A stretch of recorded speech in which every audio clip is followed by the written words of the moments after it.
नांदेडच्या कंधार येथे ड्रॅगन बोट स्पर्धेचं आयोजन करण्यात आलेलं आहे। आपण सध्या आहोत कंधार तालुक्यातील मन्याड नदी या पात्रात। आपण पाहू शकतो की या ठिकाणी नॅशनल ड्रॅगन बोट स्पर्धा सुरू आहे आणि या स्पर्धेमध्ये जवळपास 20हून अधिक संघांनी सहभाग घेतलेला आहे।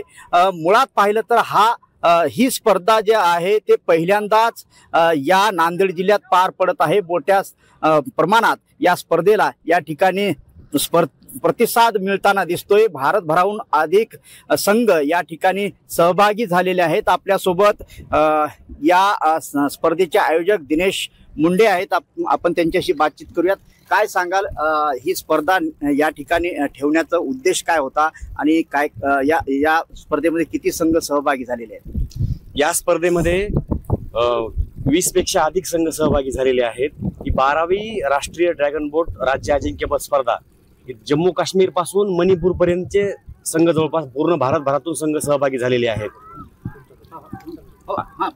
आणि ही स्पर्धा या ठिकाणी आयोजित करण्याचं कारण म्हणजे हा एशियन गेम्स इव्हेंट आहे। 2023 ला चायना येथे जे एशियन गेम्स झाले, मला थोडं थांबवतो आणि या ठिकाणी आपण पाहू शकतो की ही स्पर्धा अशा पद्धतीने या ठिकाणी सुरू आहे।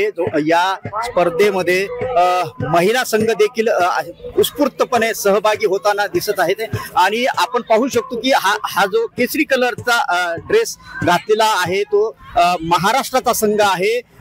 केरळ आणि इतर हा जो संघ आहे तो जम्मू काश्मीरचा संघ आहे। महिला संघ देखील या ठिकाणी अशा पद्धतीने उत्स्फूर्तपणे या स्पर्धेमध्ये सहभागी होताना दिसत आहेत। नांदेड जिल्ह्यात या ठिकाणी पहिल्यांदाच अशा पद्धतीने ह्या ड्रॅगन बोट स्पर्धा पार पडत आहेत आणि याचा उद्देश देखील या ठिकाणी आपल्यासोबत दिनेश मुंडे हे सांगत आहेत। एकंदरीत पाहिलं तर पुन्हा तुमच्याकडे येतोय, काय नेमका उद्देश आहे आणि कोणकोणते संघ या ठिकाणी सहभागी झाले? सर, हा उद्देश म्हणजे अतिउच्च गुणवत्ताधारक खेळाडू आपल्या महाराष्ट्रात निर्माण व्हावे आणि येणाऱ्या एशियन गेम्स मध्ये आपल्या महाराष्ट्रातील खेळाडू नक्कीच आपल्याला भारताच्या संघात दिसतील। या उद्देशाने आम्ही या स्पर्धा महाराष्ट्रामध्ये नांदेड येथे आयोजित केलेल्या आहेत। कोणकोणते संघ सहभागी झालेत?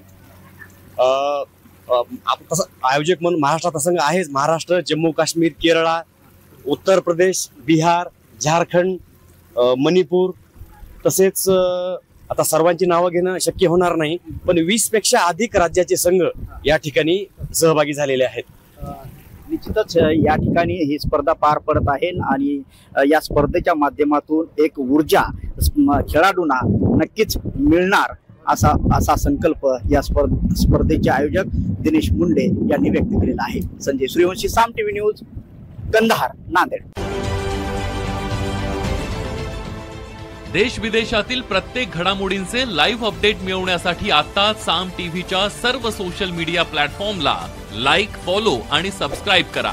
तसंच सर्व नोटिफिकेशनसाठी बेल आयकॉन प्रेस करायला विसरू नका।